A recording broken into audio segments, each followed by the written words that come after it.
மணி 9 மணி ஆகுதுங்க. இப்படிக்குது பாருங்கள், புயல் மழை மாதிரி அடிக்குது. கேமராவில் அவ்வளோ தெரியல, ஆனால் மழை காற்று செம்ம. சாப்பிட்ணுமே, ஹோட்டலில் மூடிடுவோம், இல்லைன்னா டிஃபன் காலி ஆகிடும்னு சொல்லிட்டு போயிட்டுருக்கேன். மழைக்காக சாப்பிடாமல் இருக்க முடியாது.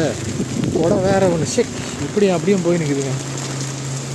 இது வேறு குட்டி கொடை எடுத்துன்னு வந்துட்டேன்னா இந்த காற்றுக்கு தாங்க மாட்டேங்குது. அப்படியே மடங்கி ரிவர்ஸில் போயிடுது.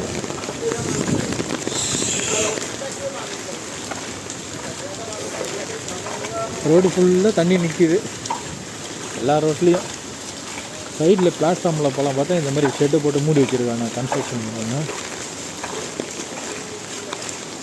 இதான் டெய்லி இப்படி தான் போகணும். நான் இந்த ரூட்டில் தான் போயிட்டு பிரேக்ஃபாஸ்ட் சாப்பிட்டுட்டு வரணும். ஏன்னா அந்த ஹோட்டலில் ஃபுல் மாதத்துக்கும் காசு கட்டி வச்சு 3 வேளை சாப்பாடு இல்லை, காலைல டிஃபன், மத்தியானம் சாப்பாடு, நைட்டு சாப்பாடு, இதுக்கு சேர்த்து 1400 ரூபா. 1400 ரூபான்னா நம்ம ஊர் காசுக்கு 10 ஒரு 5 12,000 ரூபா மாதம். கம்மியாக அதிகமாக நீங்களே சொல்லுங்கள். எனக்கு தெரிஞ்சு இங்கே இதுதான் இப்போ கம்மி. அதாவது மொத்தமாக சாப்பிட்டிங்கன்னா பாருங்கள், பிஞ்சு தொங்குது பாருங்கள் அந்த பிளாஸ்டிக்கெல்லாம். இதில் பைக்கார வேறு வரான்.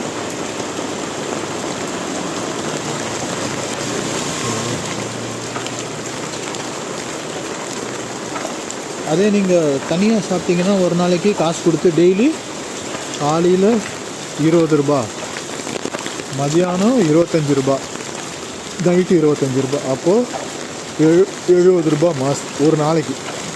அந்த மாதம் எவ்வளோ ஆச்சு? 30 × 70 2100 ரூபா. தனித்தனியாக காசு கொடுத்து சாப்பிட்டிங்கன்னா. அது மொத்தமாக கட்டிங்கன்னா 1400 ரூபா.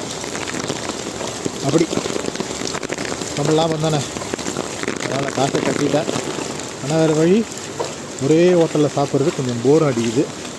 அதனால் இந்த மாதம் நிறுத்திட்டு மல்டிபிள் ஹோட்டல்ஸில் மல்டிபிள் வேலையில் சாப்பிட்லான்னு யோசிச்சுட்ருக்கேன். பார்ப்போம். நம்ம ரைட்டில் திரும்பணுன்னு நம்ம ஹோட்டல் வந்துடும். இது வந்து மாலியில் வந்து ஒரு ஃபேமஸான ஹோட்டல், ஈஸ்ட் பார்க்.